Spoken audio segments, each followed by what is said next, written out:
पण इथं प्रश्न पडला आहे की आकाश निळं आहे की पाणी. तर मला तर पाणी जास्त निळं दिसत आहे.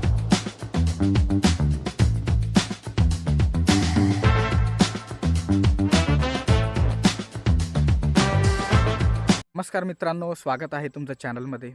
एका स्पेशल व्हिडिओमध्ये मी तुम्हाला घेऊन आलो आहे डोमखेडला. सातपुडा इतका सुंदर आहे ना की जितकाही फिरला तितकं कमीच वाटतं मला. म्हणून म्हटलं की आज या ठिकाणी येऊ आणि तुम्हालाही घेऊन चालू.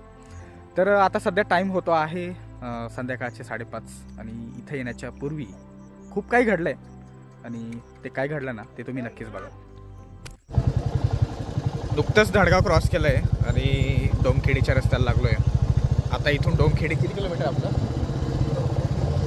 30 किलोमीटर आम्हाला असंच डोंगरामध्ये प्रवास करायचा आहे. डोंगरांमध्ये जेव्हा तुम्ही येतात ना तर फारसं एवढं जंगल पाहायला भेटत नाही, पण पुढे जाऊन कशी काय परिस्थिती असते हे बघू. धडगाव क्रॉस करून 4 ते 5 किलोमीटर झालेत आणि डोमखेडीच्या रस्त्याला लागलोच होतो. तर असा काहीतरी व्ह्यू दिसला ना, म्हटलं थांबून तुम्हाला दाखवू. ते डोंगर बघा आणि ही नदी बघा. नदी इतकी वाहत नाही आहे पण पाणी खूप ब्युटिफुल दिसत आहे.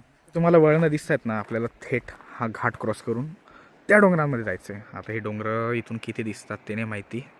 दुपारची वेळ इतकं क्लिअर इतकं दिसणार नाही, पण तिथं पोचता बराच टाईम होऊन जाईल. तर आजचा विषय असा आहे की माझ्यासोबत रोहित गावित आणि हितेश वळवी, व्हिडिओमध्ये नवीन पाऊल पटले आणि अमोल वळवी. तर सर मला सांगा की हे पहिली इथं आलेत, काय कुठे घेऊन चालले आम्हाला? आपण जात आहे नर्मदा नदीकडे डोमखेडी ह्या गावात. डोमखेडला. आणि हा एरिया ह्या व्हिडिओसाठी तुमच्यासाठी माझ्यासाठी नवीन आहे. तर हा व्हिडिओ खूप जबरदस्त बनणार आहे. शेवटपर्यंत बघत राहा. तर पब्लिक पण आहे, को पार्टनर्स आहेत चॅनलचे. सर तुमचं काय म्हणणं आहे? तुम्ही बघू शकतात, आम्ही मागच्या व्हिडिओमध्ये पण डोमखेडी गेलेलो, पण हा एक नवीन रस्ता आहे. तुम्ही आमच्यासोबत चला, आम्ही तुम्हाला निसर्ग दाखवतो. काय रे रोहित? बस एवढंच. चला आमच्या संगती डोमखेडला. आम्ही प्रॉपर डोमखेडला जाते. मी अगोदर डोमखेडचा एक व्हिडिओ अपलोड केलेला आहे, पण आम्ही त्या साईडला होतो, ह्यावेळेस ह्या साईडला येतो आहे. व्हिडिओ खूप जबरदस्त बनणार आहे आणि एक्साइटमेंट लेवल खूप हाय आहे. चला माझ्या संगती. इथला निसर्ग खूप डिफरंट पाहायला भेटतो बरं का आपल्याला, पण जे सीन तुम्हाला दिसणार आहेत नाही येणाऱ्या व्हिडिओमध्ये ते अप्रतिम असणार नक्कीच. समोरचा सीन बघा तुम्ही. असं तर मी धडगावकडे खूप जास्त वेळेस आलेलो आहे, पण ह्या एरियात पहिल्यांदा येतो आहे. आणि समोरचे डोंगर बघा. आम्ही मुद्दामून गाडी हळू चालवतो आहे कारण व्हिडिओमध्ये सगळ्या गोष्टी क्लिअर दिसल्या पाहिजेत. समोर खूप जबरदस्त खोल खाई आहे बरं का. रेलिंग्स वगैरे नाही आहे रस्त्याच्या किनाऱ्याला, म्हणून गाडी इथं हळू चालवलीच बरी. ते समोरचे डोंगर बघा. आपण हळूहळू डोंगरामध्ये डीप जातो आहे. इथले रस्ते यार काय घाट आहे. असे तर खूप घाटमध्ये फिरलो आहे सातपुड्याच्या, पण हे रस्ते खूप जबरदस्त थ्रिल देणार आहेत रस्ते. इथे जास्त गर्दी वगैरे पाहायला नाही भेटत बरं का.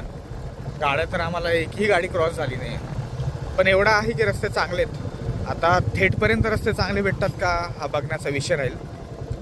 सध्या तरी रस्ते चांगले आहेत, सिंगल आहेत पण चांगले आहेत. समोरची उंच डोंगर बघा. तो जो लेफ्ट साईडला डोंगर दिसतो ना तुम्हाला, तो खूप उंच आहे बरं का. कॅमेऱ्यामध्ये किती दिसतं ते माहीत नाही, पण असं वरती मान करून बघावं लागतं त्याला. तुम्ही जेव्हा इथे येणार तर तुम्हाला वाटणार नाही की धडगावच्या खूप जवळ इतकं जबरदस्त लोकेशन आहे असं. आणि इथं इतकी उंच डोंगर. इथं आल्यानंतर मला त्या आंबलीबारी घाटाची आठवण आली. सेम टू सेम असे उंच डोंगर आहेत तिथं. आपण आता एकदम डोंगराच्या पायथ्याशी चालतो आहे. समोर जे सीन तुम्हाला दिसतंय, इथून पावसाळ्यामध्ये खूप तगडा वॉटरफॉल होत असेल.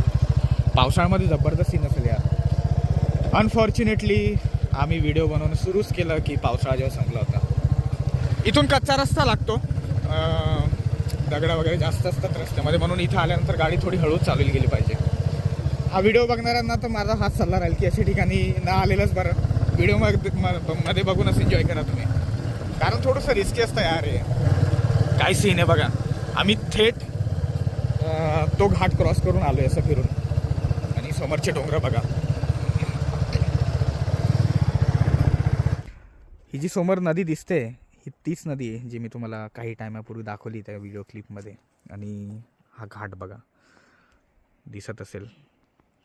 आपल्याला पूर्ण हा डोंगर क्रॉस करून तिथं जायचं आहे त्या साईडला, आणि इथून रस्ता दिसत नाही आहे कारण पुढचा रस्ता कच्चा आहे. नर्मदा नदी. सातपुड्याच्या बहुतांश नद्या डायरेक्ट नर्मदेमध्ये जातात आणि त्याच्यापैकी ही नदी पण एक आहे.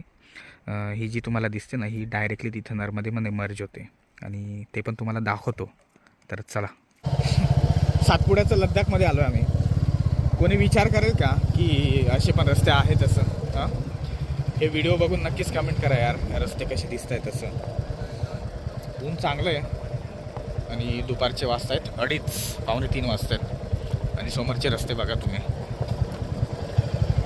हे ओसाड जरी वाटत असलं ना तरी ह्याची एक डिफरंट वेगळी ब्युटी आहे. आणि जितकं सुंदर हे दिसतं तितकंच थ्रिलिंग आणि डेंजरस आहे.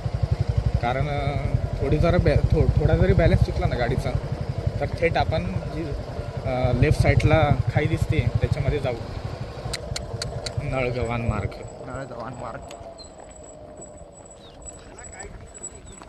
जर खरंच अस्सलमध्ये सातपुडा तुम्हाला बघायचं आहे ना तर या ठिकाणी या. आणि ते डोंगर किती उंच आहेत आणि किती भव्य दिसू राहिलेत, जबरदस्त यार. इथं आल्यानंतर सातपुड्याचं एक वेगळंच रूप पाहायला भेटतं. आणि मला कदाचित असं वाटतं की त्या साईडला तीनसमाळ असेल.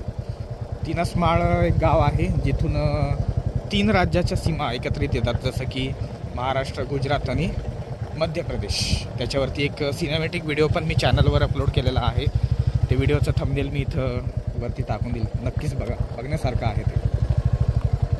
आता कच्च्या रस्त्यामध्ये मोठमोठे दगडं आणि आजूबाजूला असलेले हे सुकलेले सागाचे झाडं. जंगल आहे इथं पण ओसाडलेलं, तरीही सुंदर दिसू राहिलं आहे खूप. आमच्यासारख्या नजरेने बघितलं तर प्रत्येक गोष्ट सुंदरच दिसते. का रे रोहित?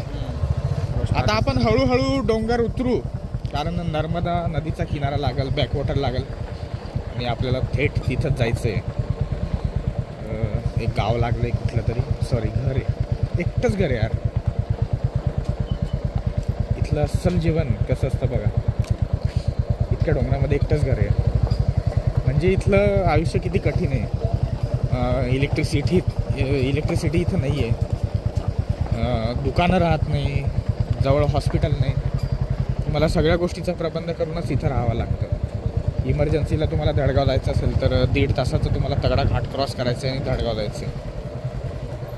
इथं येणं खूप रिस्की असतं कारण रस्ते इतके कच्चे आहेत आणि समोर तुम्हाला खडी दिसते बघा. गाडी थोडी जरी स्लिप झाली तरी चांगलाच ॲक्सिडेंट होऊ शकतो. म्हणून इथं येताना खूप हळू गाडी चालवा. शक्यतोवर कार तर आणूच नका इथं, ग्राउंड क्लिअरन्सचा प्रॉब्लेम होऊ शकतो. मोठी गाडी असली SUV सारखी तर काही हरकत नाही, पण इथं आल्यावर गाडी हळूच चालवा. समोर जे सीन दिसतंय ते आहे डोमखेडी. डोमखेडी ना, डोमखेडी त्या साईडला चिचकाठी आहे आणि आपल्याला डोमखेडला जायचं आहे थेट. थोडी जरी गाडी स्लिप झाली ना तर डायरेक्ट आपण डाव्या साईडला असलेल्या खाईमध्ये. रस्ता बनवला गेला पाहिजे पण काय यार, खूप आडनीड रिमोट एरिया आहे, जास्ती रहदारी वगैरे इथं नाही राहत. त्याच्यामुळे ह्या भागाकडे कोणाचं लक्ष देखील राहत नसेल.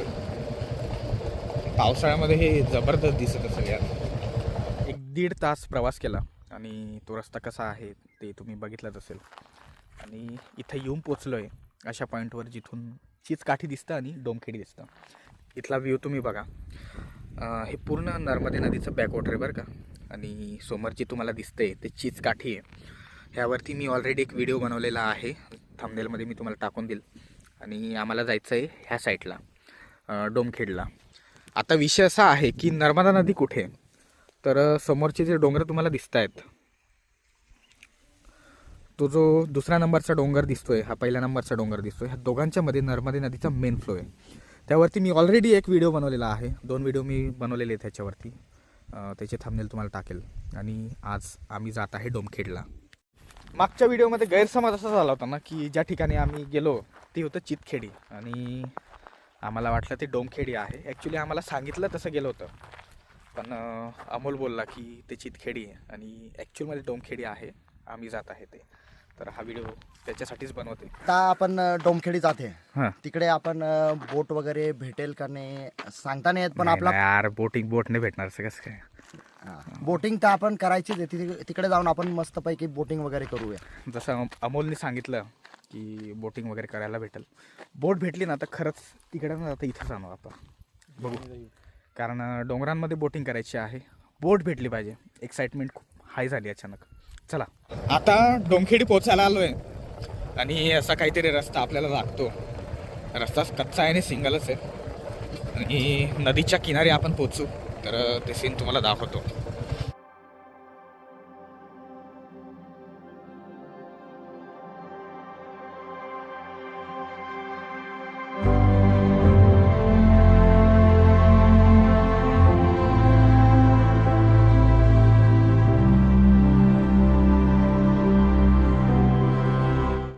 येऊन पोचलोय डोमखेडला आणि डोमखेडी कसं दिसतं हे तुम्हाला इथं दिसेलच. पण इथं प्रश्न पडला आहे, हे आकाश निळं आहे की पाणी? तर मला तर पाणीच जास्त निळं दिसत आहे. समोर जो फ्लो दिसतोय तुम्हाला तो नर्मदा नदीचा मेन फ्लो आहे आणि पूर्ण निळभोर पाणी. तिथं काही शेती पण दिसत आहे आणि हे डोंगर. इथं गावामध्ये घरं खूप विरळ आहेत. हे बघू शकतात तुम्ही. जास्ती वस्ती नाही इथं, पण सीन खूप जबरदस्त आहे. तर अमोल मला सांग की काय विषय इथला विषय असा आहे का, हा जो आहे जो 3 माळवरून जो 3 स्टेट पॉइंट दिसतो तो म्हणजे हा जो आहे आता माझ्या लेफ्ट साईडला आहे हे मध्य प्रदेश आहे. ओके. जे स्ट्रेट लाईनला जातं ते गुजरात आणि माझ्या राईट साईडला आहे ते म्हणजे महाराष्ट्र. ओके. डोमखेडीला लोक मासे व्यवसायही करतात आणि हे तुम्ही बघू शकतात. भात मासे आहेत. जाळ्यामधून ते भात मासे वेगळे करतायत. इथं आल्यानंतर एक गोष्ट कळते की शहरातली गरिबी इथल्या गावातल्या श्रीमंतीला नाही चेस करू शकत. ते का हे दाखवतो तुम्हाला. हे घर बघा, हे घराचं छत बघा आणि ही वडांग कशी केली आहे आणि अगदी साध्या स्वरूपाचं राहणीमान आहे. जास्ती मध्ये मी घेऊन जात नाही, पण हे मासे कसे सुकायला ठेवले बघा. जे जिवंत मासे असतात ना त्यांना असं सुकायला ठेवतात. आता काहीतरी सीन आहे इथलं डोमखेडीचं आणि विस्तृत गाव आहे चांगलं. ठिकठिकाणी घरं असतात. जास्ती गर्दी वगैरे इथं पाहायला भेटत नाही आपल्याला. तर अमोलने जुगाड लावला आहे नावचा. आम्हाला नाव भेटत नव्हती. आणि कुठे जायचं आपल्याला? हापेश्वर म्हणून एक ठिकाण आहे. तर विषय असा आहे की आमच्याकडे टाईम एवढा आहे नाही. लवकर जर पोचलो तर थेट तिथं जाऊ, नाहीतर मग अर्ध्यातूनच आम्ही फिरणार आहे. तर बघू जसं काय असेल ते तुम्हाला दाखवेल सगळं. हा व्हिडिओ मी इथं संपवतो आणि व्हिडिओ जरी संपत असलो तरी दुसरा पार्ट तुम्हाला बघावा लागेल. आणि व्हिडिओ कसा वाटला, धाडगावपासून इथं येण्याचा रूट मी कवर केला आहे. तर व्हिडिओ जर आवडला तर नक्कीच त्याला लाईक करा आणि कमेंट करा आणि हा व्हिडिओ शेअर करा. तोपर्यंत काळजी घ्या आणि दुसरा व्हिडिओ नक्कीच बघा.